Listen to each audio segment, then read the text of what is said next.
Eu era estudante de fisioterapia, eu comecei a entender na minha vida o que, que eu queria fazer lá atrás. O que, que eu quero fazer?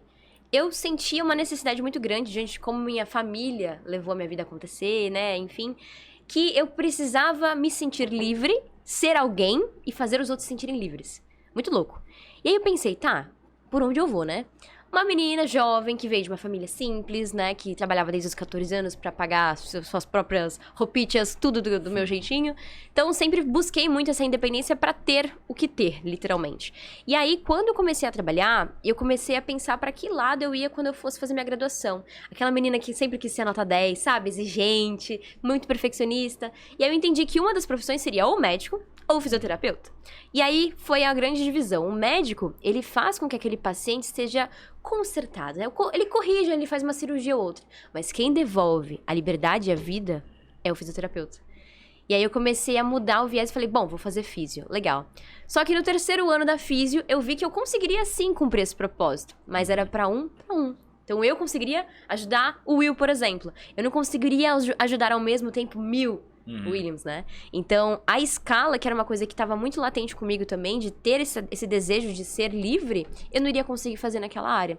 E aí, a fisioterapia é muito linda, é muito encantadora, é uma profissão que eu admiro e honro muito, mas eu vi que, pra mim, não ia ser tão ágil como eu queria viver. Essa ansiedade por viver. Tipo, vontade de ajudar as pessoas. Sim. Só que mais do que tu sozinha daria conta, digamos assim. Exatamente. E eu via que tudo ia ser muito limitado, sabe? Por mais que eu fizesse uma clínica, enfim, né? Aos poucos os planos foram se ruminando. E aí teve oportunidades, que a gente sempre vai abrindo oportunidades, que surgiram. Naquela época, eu tinha um perfil fitness. Então, eu comecei a divulgar um pouquinho a minha vida saudável, meus treinos, rotina, e eu comecei a ganhar bastante audiência. Só que até então, leiga, só focando no trabalho, como sempre fui, eu não tinha noção de que dali dá pra tirar dinheiro, né? Aí eu peguei a ideia de, bom, vou pegar então, quando eu tiver de férias no meu trabalho, um mesinho vou testar. Durante 3 dias, eu fiz um teste através do Close Friends. Então, eu monetizei um conhecimento bem básico sobre o nicho saudável. E eu lembro que eu faturei mais que a metade que o meu salário. E naquele mês de férias eu falei, meu Deus do céu. Mas o que tu fez? Fez, sei lá, um e-book?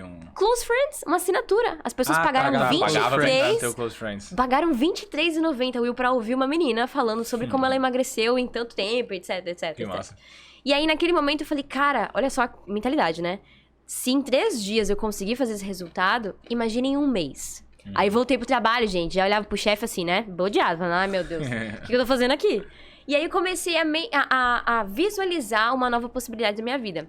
Foi aí, então, que eu mergulhei mais de cabeça, porque naquela época eu já estava estudando marketing pra aplicar no perfil fitness. E também no perfil da corretora que eu trabalhava. Meu último emprego CLT não foi aquele emprego que a galera fala, eu quis sair de CLT, sabe? Porque eu odiava. Não, eu amava meu último emprego. Foi uma família muito prazerosa, assim, pra mim, sabe? Foi até difícil de largar o osso, mas foi bom, porque foi aonde tudo aconteceu. E aí, naquele momento, foi 2020, antes da pandemia estourar. 2020, voltei pro trabalho, já falando, puxa, não é mais isso que eu quero. E aí, quando eu tive que sair por necessidade do meu estágio da faculdade, foi aí que eu falei, bom, da onde que vai vir, né, a grana pra pagar essa faculdade, pra me sustentar, pra sustentar minha família e tudo mais? Tem estágio obrigatório? Estágio obrigatório e não remunerado, viu? Lascou-se. Falei, bom, minha única oportunidade vai ser realmente me jogar no Instagram, custe o que custar, não tem outra escolha, sabe? Foi aí que eu desenvolvi uma frase que eu quero deixar aqui pra todos os nossos ouvintes, que é meu mantra desde aquela época. Faça porque não há outras escolhas. Faça pra ter outras escolhas. Então, eu comecei a instaurar essa mentalidade, esse boot de, cara, eu preciso ir atrás, preciso ir atrás. E um pouquinho da minha vida mais pessoal, no lado mais maternal, paternal, depois eu posso contar pra vocês, também tem muito a ver com isso. Conclusão, cheguei nesse ápice de falar, bom, ou vai ou racha, tive 4 meses de seguro-desemprego e era uma bomba relógio. Ou vai, ou você não vai ter como fazer as coisas acontecer. E aí, naquele momento, eu lembro que eu ainda era endividada, gente, olha que loucura. Endividada, saí do emprego, peguei aquela grana que a gente recebe, né, quando finaliza um contrato, que tem uma parte, peguei um cheque especial, peguei o primeiro curso digital, Juliano Torriani, grande mestre e hoje amigo. O cara me ensinou tudo que eu precisava. E depois de 3 meses, quando tava quase acabando o seguro-desemprego, aquela gordurinha de segurança, eu virei case dele. Ele me chamou numa live ao vivo, que o case era o seguinte, né? O curso dele prometia você fazer R$10.000. E eu fiz essa meta em 30 minutos. E pra quem antes era endividada, né? Minha cabecinha virou um tilt. Foi muito legal, porque foi uma experiência em que eu realmente me autoprovei, sabe? Eu vi que as coisas poderiam vingar, poderiam dar certo.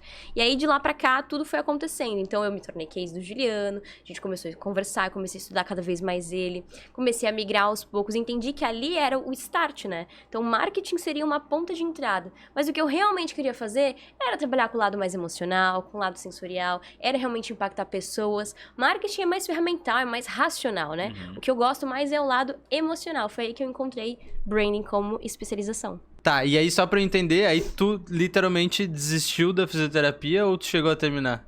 Não, terminei. Terminou. Característica de empreendedora raiz. Vai até o final. Mas não usa depois. Não uso. Virou realmente uma parte da vida, né? Eu gosto de dizer que algumas coisas a gente acaba sempre levando, mas não cheguei nem a exercer. Eu finalizei, fiz estágio presencialmente. Olha que loucura, gente. Enquanto eu tava lá fazendo estágio no último ano da fisioterapia, atendendo pacientes neonatal na época de Covid, trabalhei num hospital. Meu Deus, linha de frente. E eu tava lá com a criança de tarde, mas de noite eu tava fazendo live sobre Instagram. Então foi um período bem difícil, né? Em que eu dividi muito minha atenção, e eu sou muito exigente. Vocês vão perceber, sou muito perfeccionista. Então, o fato de eu estar com as duas frentes, eu queria ser muito, muito boa em ambos. E isso é uma questão difícil, né? E talvez quem tá nos assistindo ou nos ouvindo agora, talvez você esteja passando por isso. Mas é uma fase. Acredita no que você quer, segue firme e não desiste. Porque desistir não é uma opção.